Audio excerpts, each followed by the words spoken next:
Getting back. Good morning.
Good morning,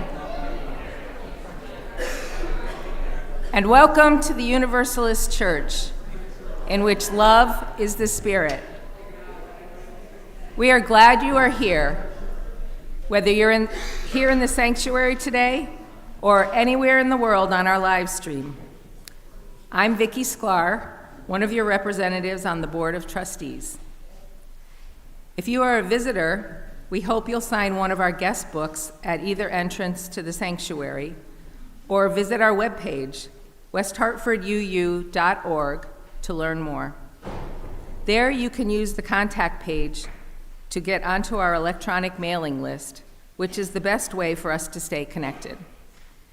We look forward to helping you become part of the Universalist Church. Today we'll have fellowship in Fisk Hall and through Zoom. If you need help finding your way to Fisk Hall for our fellowship hour Any member of the church will be happy to guide you. Just look for someone wearing a Universalist Church name tag. You can find the link for Zoom Fellowship in your weekly news or our Breeze calendar. If you aren't getting the weekly news, please do sign up for it on our website. And now, I invite you to take a moment to make your mobile phone silent, turn off your email, put away your keyboards, and settle in for worship.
I invite all those who are joining us through technology to reach for your home chalice and to please light it as we light ours here in the sanctuary.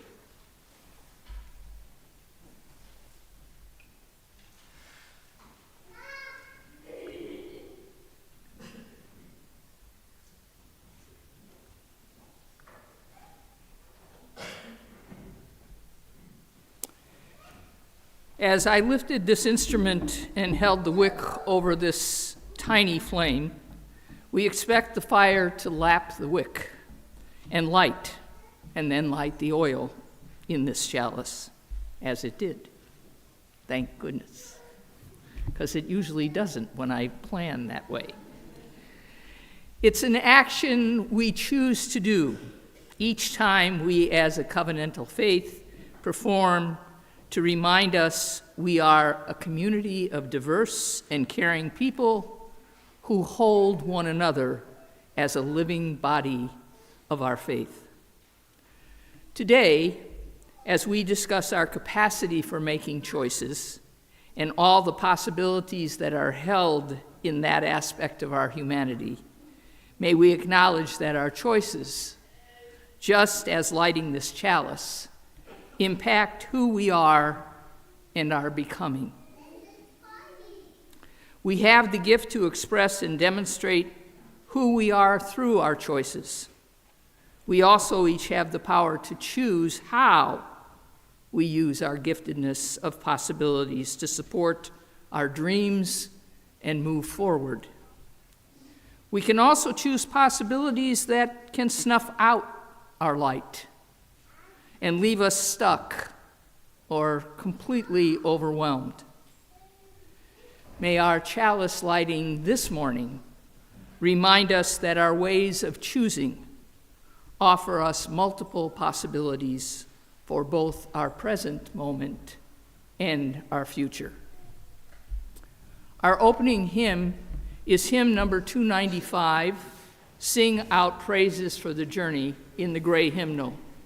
Please rise in body or in spirit, in the sanctuary or wherever you are, as we sing together.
join me now in speaking our words of affirmation, our covenant, as printed in your order of service. Love is the spirit of this church, and service is its law. This is our great covenant, to dwell together in peace, to seek the truth in love, and to help one another. Please be seated.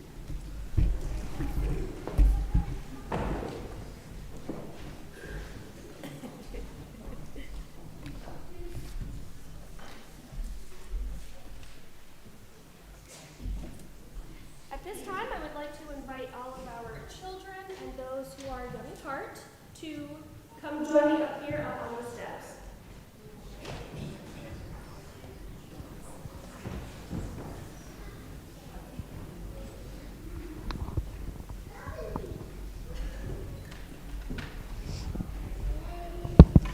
Make sure you can see the book up here so you can see the pictures.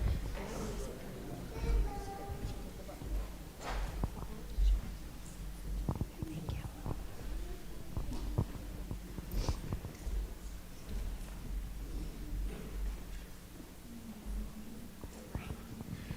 Today we are going to read a story, and the story is called I Wish You More, from Amy Krauss Rosenthal and Tom Lichtenheld. What do you notice when you look at the front cover of this book? What do you see? He's blowing a wish flower. Do you know what the name of the wish flower is? Alexander. A dandelion. Have you ever blown on a dandelion before? I have. Have you made a wish on a dandelion? You had so many wishes, not all of them came true. That can happen sometimes. We're going to read this story, and hopefully you'll be able to see the beautiful pictures. I wish you more ups than downs.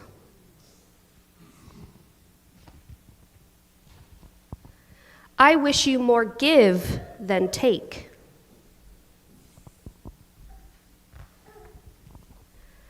I wish you more tippy toes than deep.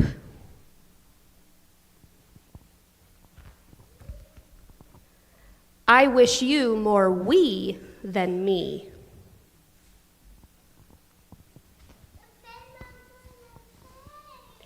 I wish you more hugs than Uggs.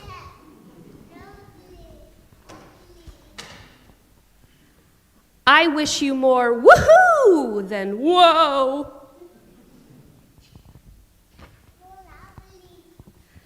I wish you more will than hill.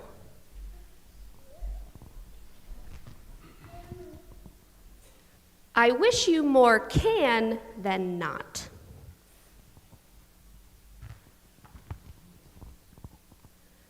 I wish you more snowflakes than tongue.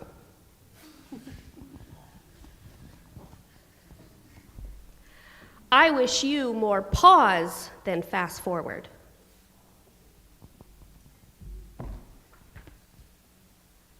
I wish you more umbrella than rain.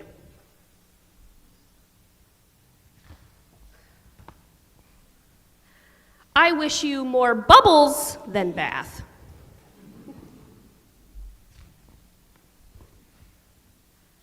I wish you more treasures than pockets.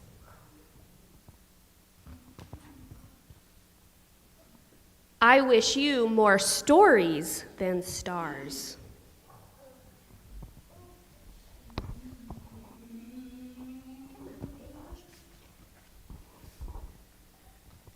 I wish all of this for you because you are everything I could wish for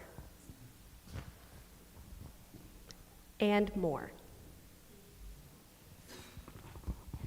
Now at this time, our middle schoolers are going to go upstairs, and my kindergarten through 5th grade, you are going to come with me to the program center for a very special activity. At this time, please join me in singing our children out to their classes.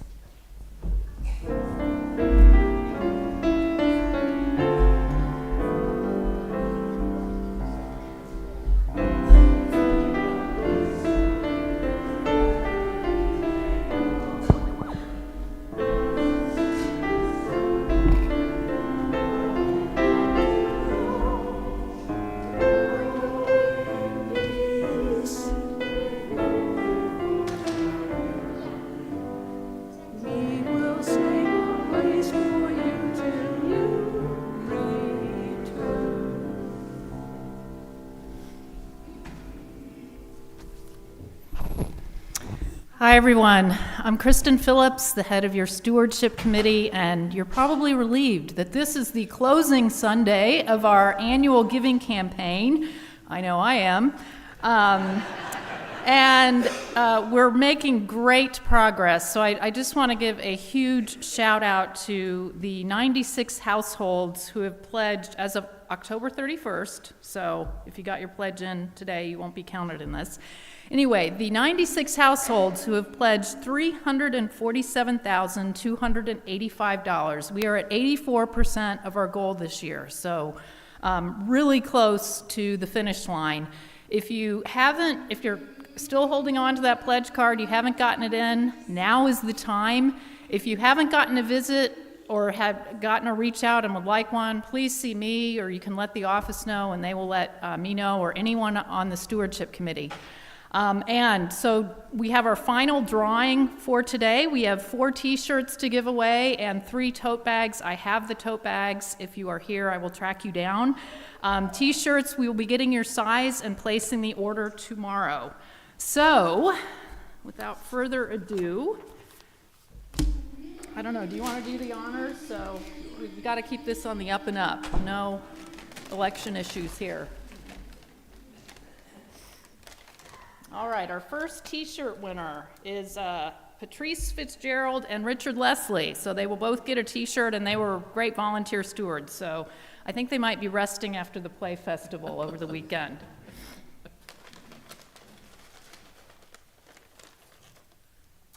Next on the t-shirt front, Jen Krebsbach. So yay, Jen. She kicked this off with a great testimonial. We've got 2 more t-shirts here. And John and Lisa Smith Horn. So you can. Okay, you can get a coat on. Especially since you're here. Oh, and I see another couple here, Edie and Rob Thompson. Yay! Thank you for your pledge. Okay, so we have 2 more to go for the tote bag, since Lisa did her little negotiation here.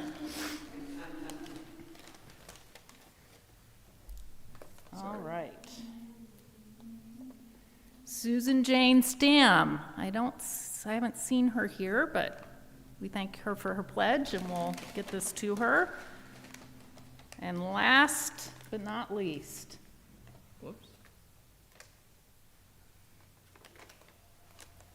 Susan Hussey, who's probably not here because the choir is off, but we will get her tote bag. So anyway, thank you all for pledging. If you haven't gotten your pledge in, please do so. Save the stewardship committee a phone call for follow-up.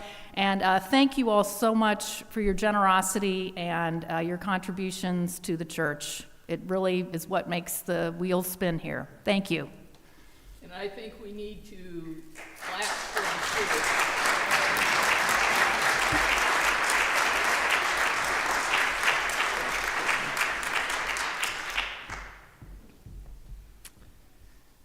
All kinds of good feedback from the visits. The voluntary offering, the sharing of our resources for our shared work as a religious community, is a spiritual practice for each one of us. By offering our time, talent, and resources to this community, we help each other serve the members, friends, and the wider community of this congregation. As part of that service, we share our general offering each week with organizations that do work in our community, in our world, that brings us ever closer to creating the beloved community. This month, we share our offering with the Hill Paugussett Nation. They are the tribe recognized by the state of Connecticut with reservation land in Trumbull and Colchester. The Hill Paugussett tribe once occupied 500,000 acres of land in western Connecticut and eastern New York State. We have developed a relationship with them as honored neighbors and worked with them to understand our collective history in this place and our current circumstances together. Our funds will go to our friends to use as they see fit, though we know that they need continued support for their educational programming and their community center. To give electronically, please use the QR codes on your order of service, the links in the description online, or those on our website to make your donation to our offering. Here in the sanctuary, our offering will now be gratefully received.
I bless these offerings from your generous hearts and souls for the work that we do in this community and in the community beyond our congregation. Thank you for your generosity.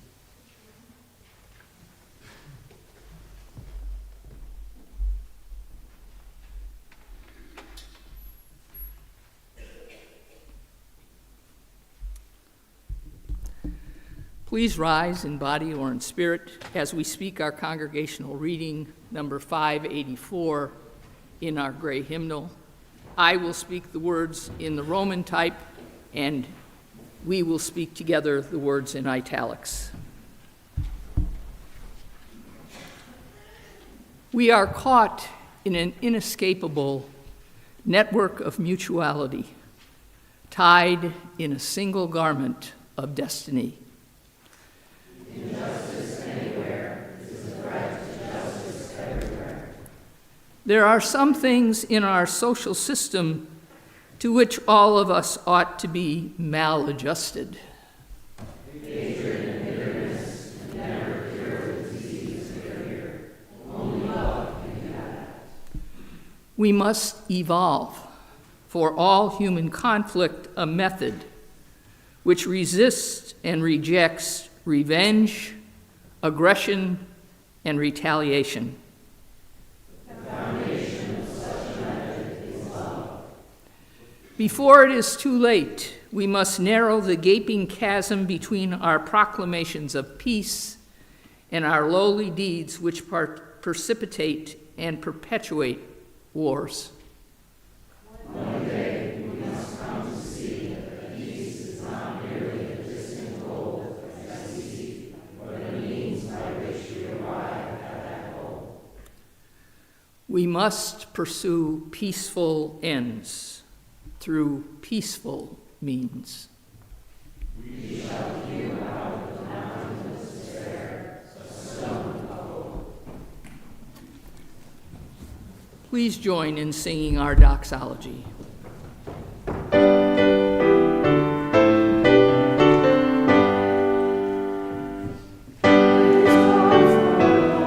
for all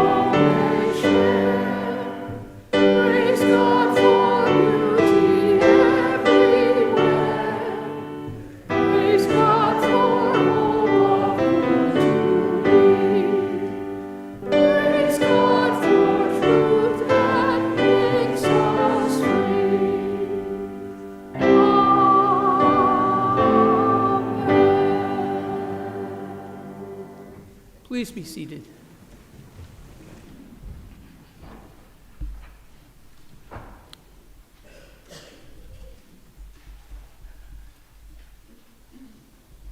In our beloved community, may we keep in our thoughts and prayers all our members who are struggling with the realities of dementia, Alzheimer's, and chronic illnesses. Today, as we reflect on the possibilities of our choice, may we hold in our collective spirit of love all those running for positions of leadership in our nation. May they hold a deep commitment to the service of others. May we also hold with respect all those who will be providing our nation with support in handling all the aspects of this election. May they be safe and experience the gratitude of each and every one of us for their work and efforts.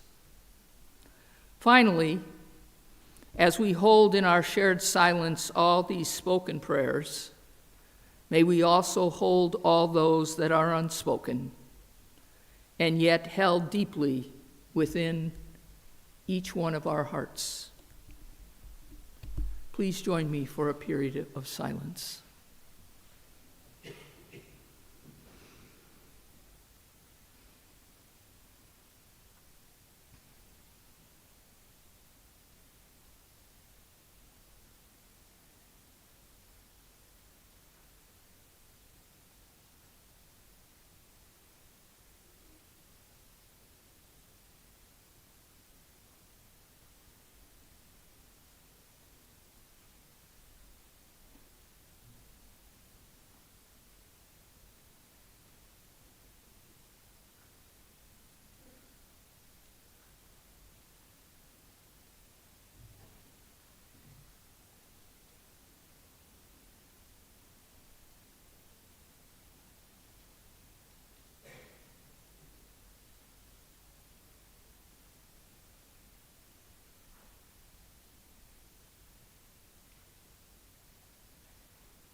May our continued worship allow us all to extend kindness and love to all those in this community, as well as those needing our valued love in the greater community.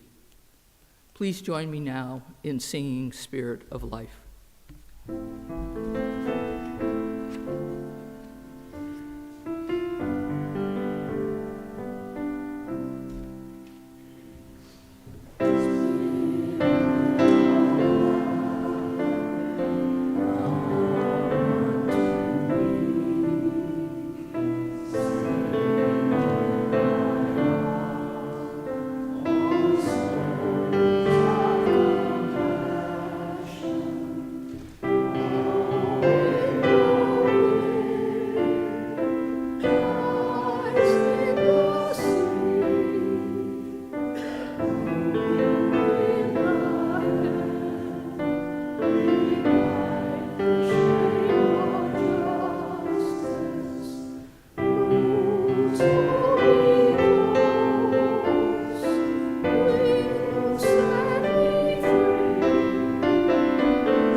Our first reading is from We Are the Leaders We Have Been Looking For by Eddie S. Glaude, Jr. The confrontation with the evils of our world and the madness that results demand something of us, something more, something rooted in the heritage that belongs to all of us, that eternal spring. This is not a guarantee that all will be well, that in the end darkness will give way to the light. Spring always comes, so does winter. But Imani Perry, in her book Breathe, A Letter to My Sons, guides the eyes of her sons and her readers, not only to what was, but also to what is possible, to the as yet, to what could be. And that imagining becomes the basis for a different kind of orientation to the world, what she calls a revolutionary possibility. We are more than our circumstances. We are more than what the world says about us. Mine is an abiding faith in the capacity of everyday, ordinary people to be otherwise, and in our ability, no matter the evils that threaten to overwhelm, to fight for a more just world. That faith isn't naive or a fantastical evasion of the ugliness of human beings. It reflects my willingness to run ahead of the evidence, to see beyond the limit conditions of my experience, and to ready myself to act on behalf of something not yet in existence. It is also part of my inheritance, a faith bequeathed to me by those known and unknown souls who survived the absurdity of the American project when they easily could have chosen death. James Baldwin's shared lectures sought to ground that faith in philosophy and a politics that affirmed the capacity of people to be the change agents we so desperately need. I wanted us, through my book, to see the revolutionary possibility in self-cultivation on behalf of justice, that in the effort to become the kinds of people democracies require, the kinds of people a racially just society demands, we transform our conditions of living.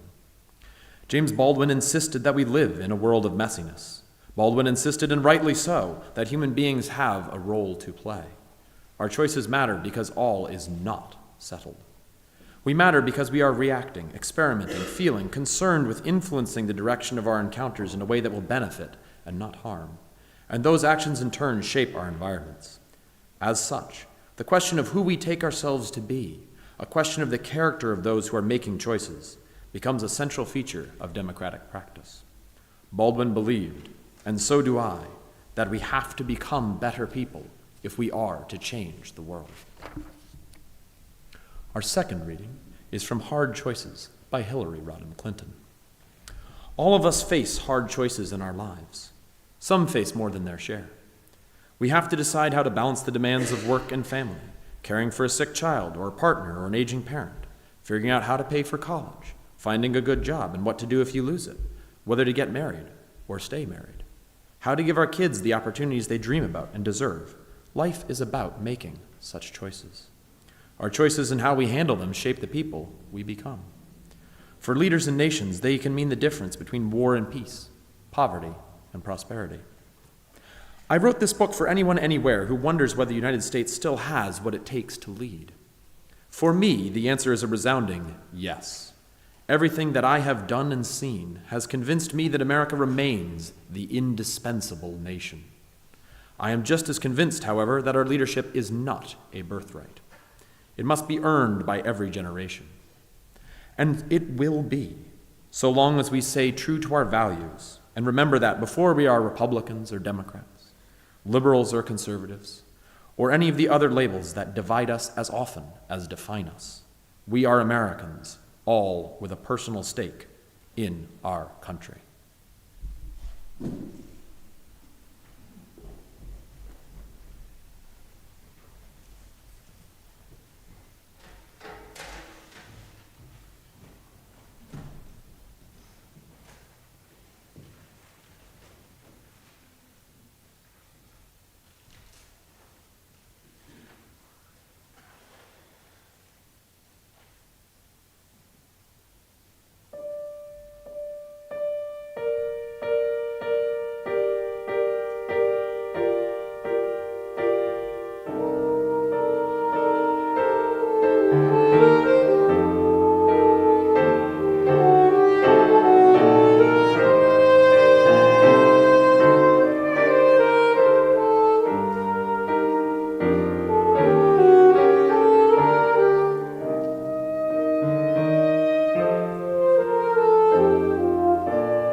probably like at least some of you, I haven't been sleeping really well.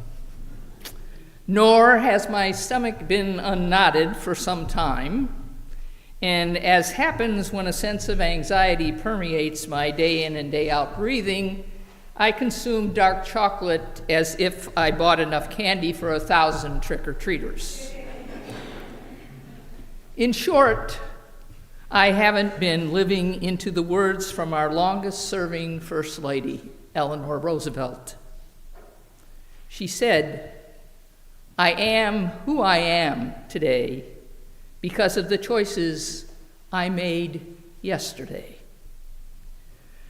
Perhaps I have been aware of the value of leadership and how critical it is to be responsible for my choices, not only as the eldest in a family of 7, but also in the various roles I've handled thus far in my life. The Sunday when Reverend Sophia Betancourt stood in this same pulpit and shared the quote from Howard Thurman, "Keep fresh before me the moments of my high resolve," the words reverberated through my bones. It called me to be more resolute in examining those who have come before us in this sacred space and in the sacred spaces of our nation's capital. As you all know, my ministry here at Fern Street is that of pastoral care. I have the privilege of ministering with a team of caring and compassionate congregants. Our mission is to visit and keep in touch with members who, for whatever reasons, cannot sit among us in this sacred space each Sunday or at any time they might wish to. Our role as the lay pastoral team is to extend this sacred space to them wherever they are. And what an honor and sacred ministry it is. One of the wonders of this ministry is learning from those wonderful members how this beloved community has been built on their moments of high resolve. How truly we, every one of us gathered here, are who we are today because of their choices from the days before. How the very hymnals, cushions we're sitting on, carpeting, lighting, and the effervescent energy came from their moments of shared worship, shared trust, and hope and faith. We imbibe that history and sacredness every time we gather. We choose to share what is possible together, and as we often say in worship, make it so. In our opening hymn, Sing Our Praise for the Journey, we were reminded that we have a journey together. We sang the words, "Stand we now upon the threshold, facing futures yet unknown, built by those who knew wild roads." The wild roads. Then and now. In our time for all ages, we enjoyed imagining what we would want to wish more for one another. And the reading from Eddie Gaudet Jr. spoke so eloquently by Winston of being something more. Being more than what the world says about us. And Hillary Clinton, in her memoir, called us to acknowledge that choice is not always easy, but critical to our own as well as our nation's growth. In preparation for today's service and the services Reverend Adam and I will be sharing with you over the next few Sundays, I decided that I was going to dig into our national heritage and give myself a boost of female strength. I then resolutely headed off to a few of our local libraries and grabbed books off the shelf to allow me to absorb as much of that strength as possible. I wanted to give myself a cushion of power, regardless of how we as a nation choose on Tuesday. That exercise of digging into the biographies and memoirs of some of the women of our nation's political landscape has truly complemented the wonders of sitting next to our oldest living church members in their living spaces and soaking up their stories of the grand moments of this community's beginnings in this sacred space. If you are like me, with multiple feelings in one body about what may happen 38 hours from now, and somehow I suspect that might be true. True? True? So to quiet those feelings, I recommend for the next few moments, we absorb some feminine boost from the women I've been sitting with as I plan for today. I will read the women's leader's name, a short bio, name her book, and provide a quote from that book. I will leave a minute or two between each one so we can soak up their thoughts and feelings, and then I'll share another. It will be our shared feminine meditation for a sacred and gentle election, one that will allow all of us to keep before us the moments of our highest resolve as we meet our nation's moment of choice together. The first book is a biography titled Battling Bella: The Protest Politics of Bella Abzug by Leanda Ruth Zarnow. Bella Abzug was born Bella Savitsky of Russian and Jewish immigrants. Wearing her trademark broad-brimmed hats, she championed in the 1970s using the slogan, "The women's place is in the House of Representatives." After winning her seat, she advanced the feminist agenda in ways big and small, from gaining full access for congresswomen to the House swimming pool, to co-founding the National Women's Political Caucus, to putting the title Ms. into the political lexicon. Beyond women's rights, Sister Bella promoted gay rights, privacy rights, and human rights, and pushed legislation relating to urban, environmental, and foreign affairs. Bella said, "Women will run the 21st century. This is going to be the women's century, and young people are going to be its leaders." A moment of silence.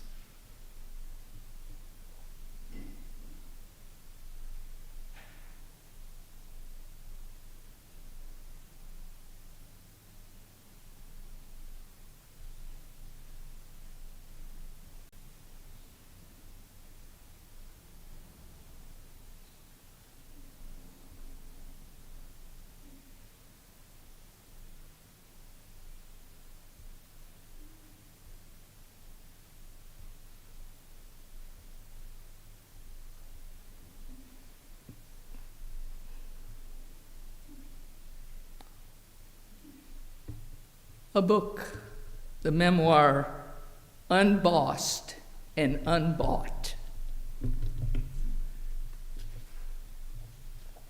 written by Shirley Chisholm. Shirley Chisholm was born in 1924, and she was many things: a nursery school teacher, an author, the first black congresswoman, and in 1972, perhaps most impressively, the first black major party candidate to run for President of the United States, although she had to fight to be included in the primary debates. Shirley said, "At present, our country needs women's idealism and determination, perhaps more in politics than anywhere else." A moment of silence.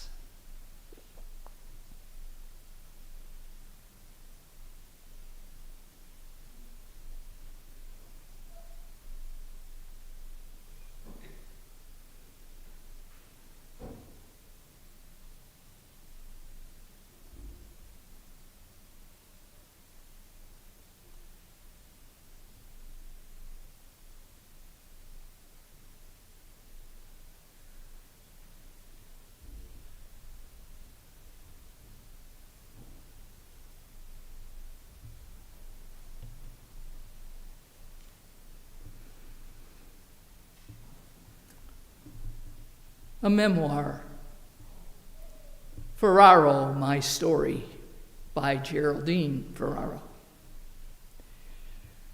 Geraldine Jerry Ferraro served in the United States House of Representatives, representing New York's 9th District from 1979 to 1985. In 1984, she was the first woman to be named a vice presidential candidate for a major party. Jerry said, "There are no doors we cannot unlock. We will place no limits on achievement. If we can do this, we can do anything." She also added that as she worked through the highs and lows of the 4 months following that Democratic convention, she repeated her mother's words often. They were, "Don't forget your name. Ferrero means iron. You can bend it, but you can't break it. So go on." Silence.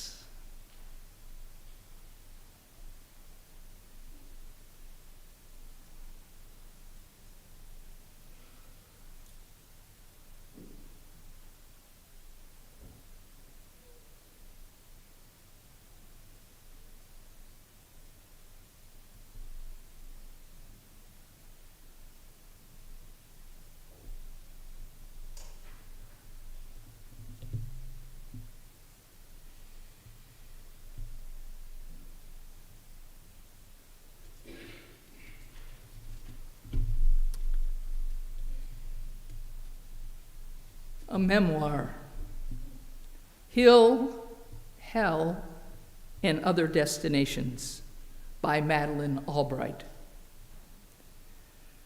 Madeleine was born in Prague, Czechoslovakia in 1937 and immigrated to the United States in 1948. She was appointed United States Ambassador to the UN from 1993 to 1997. A position she held until she was appointed Secretary of State in January of 1997. Madeleine served in that capacity until President Clinton left office in 2001. She was our country's first woman Secretary of State. As she turned 80, she was engaged in 12 major activities on the international stage, reflecting her abiding preoccupation with world affairs. Madeleine said, "For the past several years, my exhortation to audiences has been, see something, say something, do something. Exactly what we are able to say and do will depend on our circumstances. There are no guarantees that any particular action will make a difference. There never are. But that doesn't let us off the hook. Whoever we are, we each have opportunities and choices. We need to use them. Silence.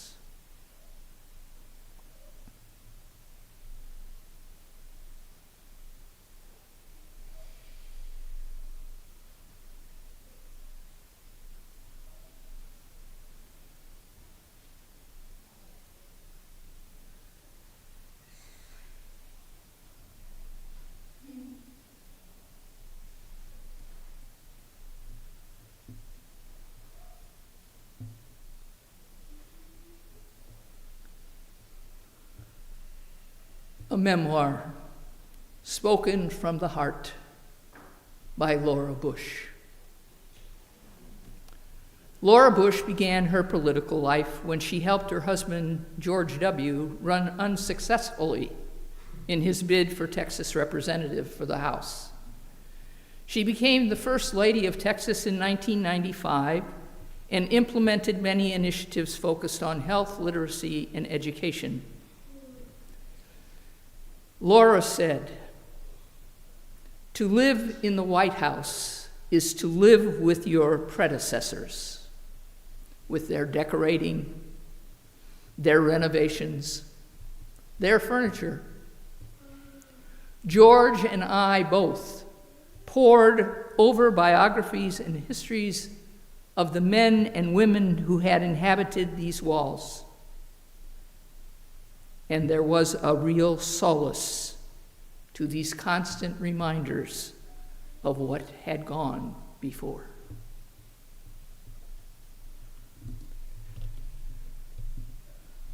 We could go on in our shared meditation because women's voices, especially these days, speak of so much possibility. I have compiled a reference list for any of you who wish to explore some of those women more thoroughly. However, now is our collective time to do together what we cannot do alone.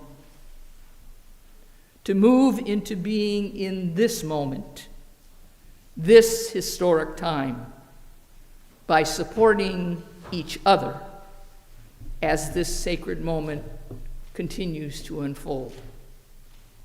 Just as Reverend Sophia Betancourt called each of us to keep fresh before me the moments of high resolve, may we celebrate and be all we can be in the moments that will come this day and in this election week as we meet our nation's moment of choice together.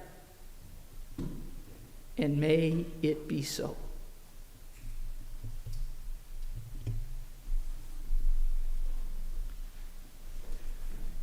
Please rise in body and in spirit, and join in singing our closing hymn, hymn number 175 in our great hymnal.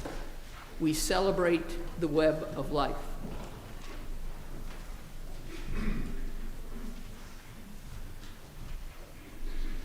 Celebrate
And now let us speak our unison benediction.